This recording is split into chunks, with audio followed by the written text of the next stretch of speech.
শেষ পর্যন্ত মোহতারাম মুফতি হারুন ইজহার সাহেব কি জামাত শিবিরের কাছে ক্ষমা চাইল? হ্যাঁ, হারুন ইজহারের একটা বক্তব্য এসেছে। সে বক্তব্যটা হারুন ইজহার সাহেবের কনসেন্টের ভিত্তিতে পরিকল্পিতভাবে অনলাইনে ছড়িয়ে দেওয়া হয়েছে, একটা ফোন আলাপ, যার মধ্য দিয়ে হারুন ইজহার সাহেব স্পষ্টভাবে সমালোচনা করতে গিয়ে লিমিট ক্রস করায়, জামাত শিবিরের শানে অযাচিত শব্দ প্রয়োগে, মুনাফেক বা আরো এর চাইতেও জঘন্য কিছু শব্দ ব্যবহার করেছেন। এই জন্য কার্যত ক্ষমা চেয়েছে। হারুন ইজহারকে ধন্যবাদ জানাই এবং আমি এই আহ্বানে জানিয়েছিলাম সমালোচনা করেন, কিন্তু এই শব্দগুলো প্রত্যাহার করতে হবে। এটা সমালোচনার কোনো পদ্ধতি নয়, একজন আলেম হিসেবে এটা হয় না। আপনি অনেক ক্ষেত্রে জামাতের এই কাজকে মুনাফিকি বলাটা জায়েজ হয়তো, কিন্তু এটা লিমিট ক্রস। তো দর্শক, এটা নিয়ে এই সন্তোষ শর্মার ঘটনা নিয়ে, জামাত ইসলামের প্রোগ্রামে সন্তোষ শর্মা নিয়ে শেষ পর্যন্ত একটা সুন্দর সমাপ্তি হলো। এমনকি পিনাকি ভট্টাচার্য তো নিজেকে গুটিয়ে নিয়েছেন আগেই, জামাত বিরোধিতা থেকে সরে এসেছেন একটা পোস্ট দিয়ে। আর ইলিয়াস অনেক বাড়াবাড়ি করেছিলেন, কিন্তু ইলিয়াস সাহেবও শেষ পর্যন্ত চুপসে গেছেন। জামাতও কার্যত ক্ষমাই চেয়েছে। একটা সুন্দর ফিনিশিং হলো। হারুন ইজহার, ইলিয়াস, পিনাকি, এমনকি জামাত শিবির সবাই এখন আগের জায়গায় ফিরে আসছে। একটা সুন্দর সমাধান। আমি ইমপ্রেসড। আমরা এটাই চেয়েছিলাম। দর্শক, একটা ভিডিও আমাদের কাছে এসেছে, ভিডিওর উপরে লেখা, আমি জামাতকে আল্লাহর জন্য ভালোবাসি, হারুন ইজহার। সেখানে জনাব মুফতি হারুন ইজহার সাহেব প্রকৌশলী মোহাম্মদ নাসির উদ্দিন নামের একজন লোকের সাথে কথা বলছেন। সেখানে তিনি বলছেন যে না, সন্তোষ শর্মা যে ঘটনা, জামাতকে আরো সচেতন থাকতে হবে। আর আমি যে শব্দগুলো প্রয়োগ করেছি, আমি এই জন্য দুঃখ প্রকাশ করছি। জামাতকে ভালোবাসি, তারাও মজলুম, আমরাও মজলুম, আমরা ঐক্য চাই, নানান কথাবার্তা বলেছেন। এবং এই দুঃখ প্রকাশ শব্দটা আছে, এর মানে ক্ষমা চেয়েছেন। জামাতকে যে মুনাফিক বা এই টাইপের কথা, বা শফিকুল ইসলাম মাসুদ সম্পর্কে যে অযাচিত মন্তব্য করেছেন, এই বক্তব্য মূলত হারুন ইজহার সাহেব প্রত্যাহার করেছেন। আর এরই সাথে আরেকটা ঘটনা ঘটেছে, যেটা এই ঘটনার ফিনিশিংয়ে আরো চমৎকার প্রভাব রেখেছে এবং মানুষ এখন প্রশংসা করছে একে অপরের। জামাত শিবির হারুন ইজহারের প্রশংসা করছে, হারুন ইজহার জামাত শিবির প্রশংসা করছে। ইলিয়াস সাহেবও সুর নরম করেছে। তো দর্শক, এবং ক্ষমা চাইবেন প্রয়োজনে, একথাও বলছেন ইলিয়াস। তবে ইলিয়াস যে ক্ষমা চাইবেন, সেই শর্তটা আমি পূরণ করে দিচ্ছি।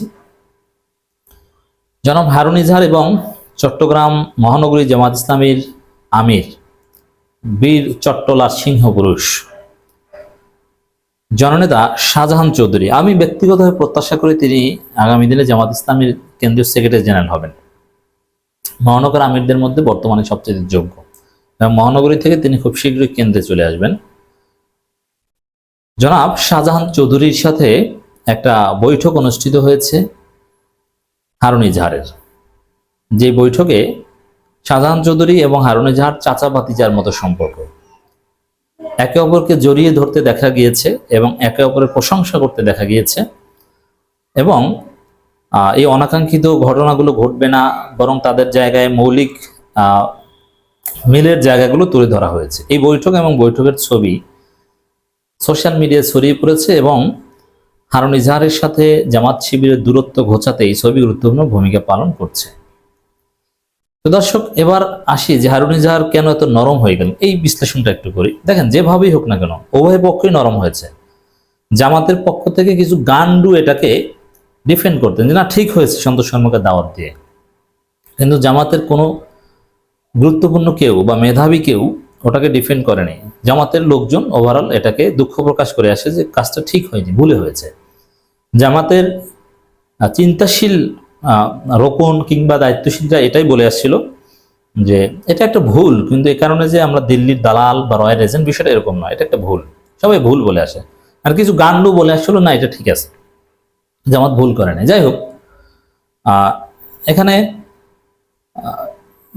এখন জামাত ভুল করলো। জামাত একটা সুসংগঠিত বড় সংগঠন, জামাতের পক্ষে গালি দেওয়ার লোকের অভাব নেই এখন, এত বড় সংগঠন হয়েছে। যারা জামাত করে না বা জামাত যাদেরকে গণে না তারাও জামাতের পক্ষে গালি দিবে, এরকম একটা সংগঠনে পরিণত হয়েছে, এত বড় হয়েছে। অতএব সেই হারুন ইজাহার যদি ইনসাফও করে থাকেন, ইনসাফ ভিত্তিক সমালোচনা করে থাকেন, যদিও তিনি লিমিট ক্রস করেছিলেন, তারপরও হারুন ইজাহারের বিরুদ্ধে জামাত শিবির অনেকে লাগবে, এটা স্বাভাবিক। এখন যেটা ঘটেছে, হারুন ইজাহার সাহেব সন্তোষ শর্মা ইস্যুতে জামাতের সমালোচনা করতে যে হারুন ইজাহার নিজেরই বেকায়দায় পড়তে যাচ্ছিলেন। হারুন ইজাহারের অনুমতি নিয়ে কে অমিত শাহের সাথে বৈঠক করেছে, হারুন ইজাহারের র কানেকশন, ভারত কানেকশন, তার জঙ্গি কানেকশন ইত্যাদি ইত্যাদি, এগুলো সামনে আসছে। এতে হারুন ইজাহার চরমভাবে বিতর্কিত হচ্ছিলেন, দেখছিলেন যে না, এই অবস্থা খারাপ, হারুন ইজাহার তার নিজের অবস্থান হারাচ্ছেন। সব মিলে হারুন ইজাহার সাহেবও নরম হয়েছেন। আর যেহেতু বিষয়টা জামাত ভুল করেছে, এতে কোনো সন্দেহ নাই, জামাত তো আগেই নরম হয়েছে। তা সব মিলে ভাই ভাই দ্বন্দ্ব কি দরকার, সবাই কাছাকাছি এসে একে অপরকে জড়িয়ে ধরল, এটা একটা বিষয়। তো দর্শক, জামাত তো ডক্টর রেজাউল করিম দুঃখ প্রকাশ করেছেন, জামাত ইসলামী গণপরিষদ সদস্য, এরপর তো আর কোনো কথা থাকে না, তিনি স্পষ্ট দুঃখ প্রকাশ করেছেন। আর আমি একটা কথা স্পষ্ট বলেছি যে এটা ইলিয়াস সাহেব এই শর্ত দিয়েছেন, আমি এটা আগেই বলেছি যে আমি দায়িত্ব নিয়ে বলছি, অনেকের সাথে কথা বলে বলছি, কোনো দিন কখনো সন্তোষ শর্মাকে জামাত ইসলামীর কোনো প্রোগ্রামে আর দেখা যাবে না, এটা গ্রান্টিড। অতএব ইলিয়াস এখন পুরোপুরি থামতে পারেন।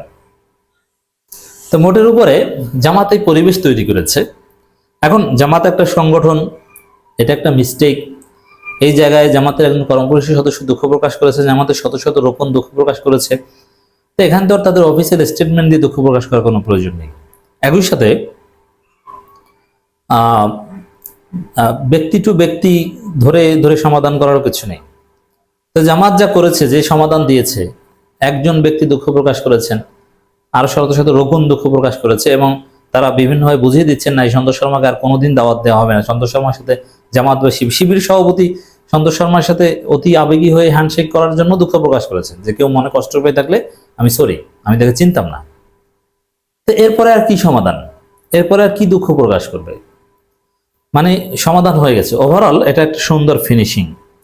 আমরা আবারও দেখবো হারুন ইজাহার, জামাত, শিবির, ইলিয়াস, পিনাকি এরা একযোগে ভারতের আধিপত্যবাদের বিরুদ্ধে, রয়ের এজেন্টদের বিরুদ্ধে লড়াই করবে। সন্তোষ শর্মা ইস্যু ইজ ওভার।